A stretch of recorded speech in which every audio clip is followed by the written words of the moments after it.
Welcome back to Threaded Realms. In this video, I'll be continuing our series on 80s fantasy movies. Today I'll be talking about the Jim Henson classic Labyrinth, starring David Bowie as Jareth the Goblin King and Jennifer Connelly as Sarah, our heroine. The story follows Sarah, who would rather live in a fantasy world of her own creation than face the realities of her everyday life. Which, same girl. I love the opening of this movie because we see Sarah in this beautiful green park, and she's in a light green medieval dress giving an impassioned speech. It really brings you into the fantasy almost immediately. We soon realize she's actually reciting lines from a book, and we're brought out of that fantasy feeling when the rain begins to fall and she has to hike up her skirts, revealing her jeans, and she tells her shaggy dog Merlin it's time to go. Her and Merlin run home in the rain. When she gets home, we meet her wicked stepmother, who has the unmitigated gall to ask her to watch her little brother. After arguing with her stepmother and arguing with her father, she goes to her room and they leave.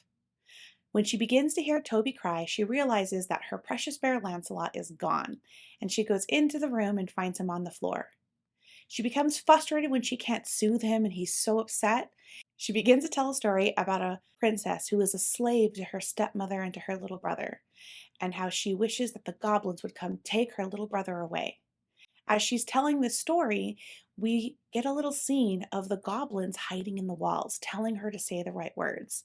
And even as she says things that are so close, they're not close enough, and the goblins tell her, say the right words.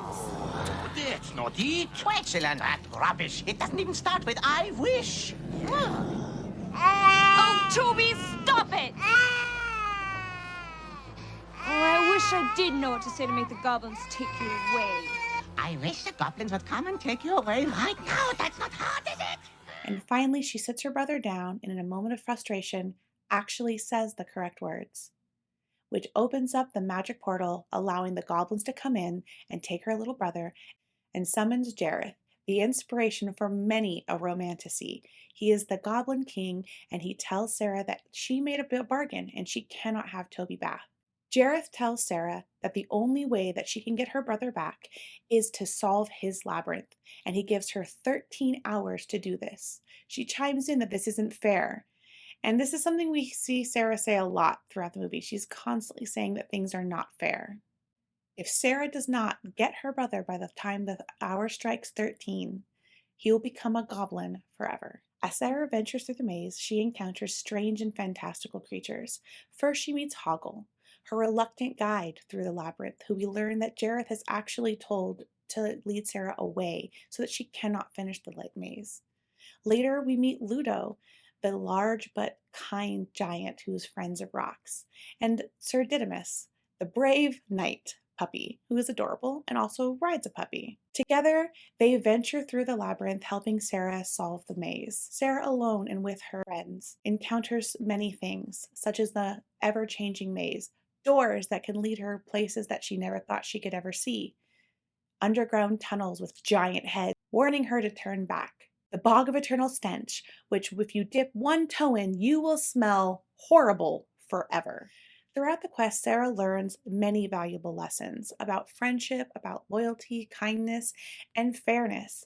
She really grows and matures and figures out that she doesn't need to be the center of attention all of the time. And she shows a great love for her brother that I don't think she realized that she had at the beginning of the movie. I grew up watching The Labyrinth and I loved it so much. All I ever wanted was to have Sarah's dress.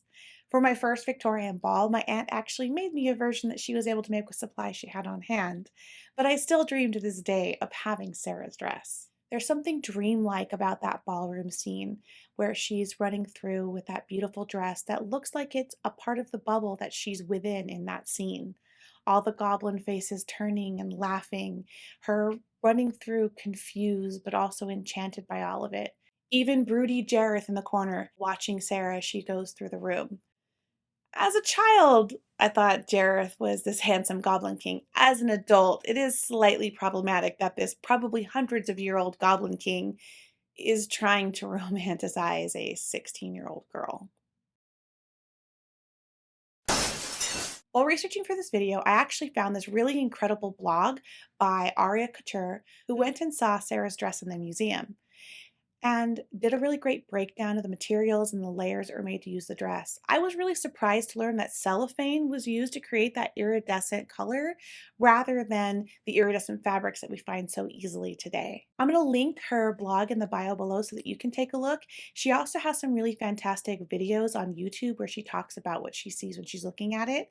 So if you've ever wanted to recreate the dress, that's an amazing source. Jared has a couple of really great outfits in this movie as well. I really like his initial like armor-like Goblin King with the dramatic collar and the long cloak when he's moving around the crystal balls, which was not done by him. They actually had to have a magician come in and he had to try to like reach around Phrasing? Jareth and move them without being able to see them and control them, which is honestly so hard, but also like super amazing.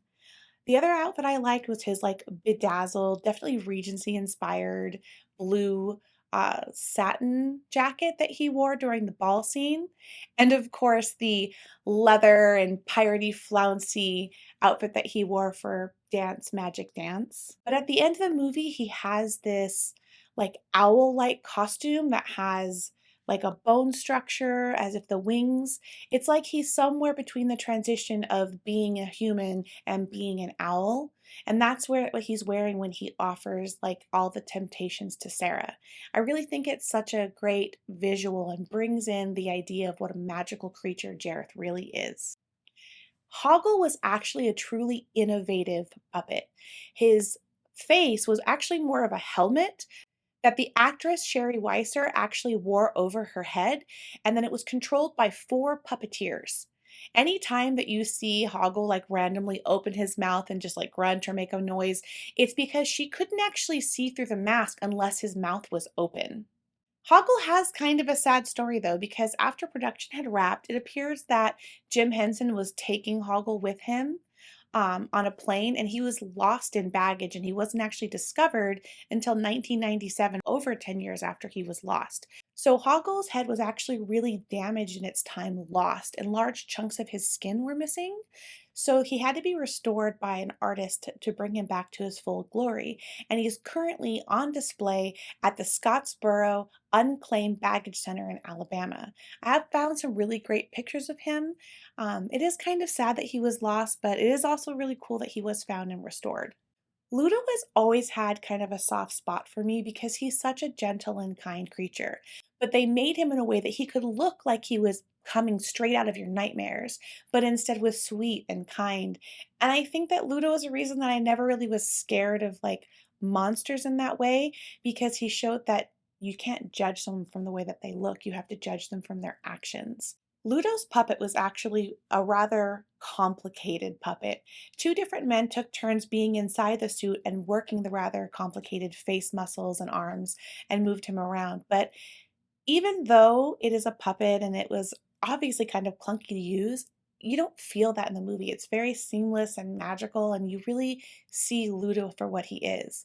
I feel like a lot of the characters within Labyrinth kind of fall in that uncanny valley of feeling truly realistic and alive while also feeling completely otherworldly, which is kind of the magic of the vision of Brian Froud, who did so many of the artistic designs that we see in the movie and made a really cool companion book that went along and showed many of his like ideas behind and even goes into like character backgrounds for each of the goblins that were designed.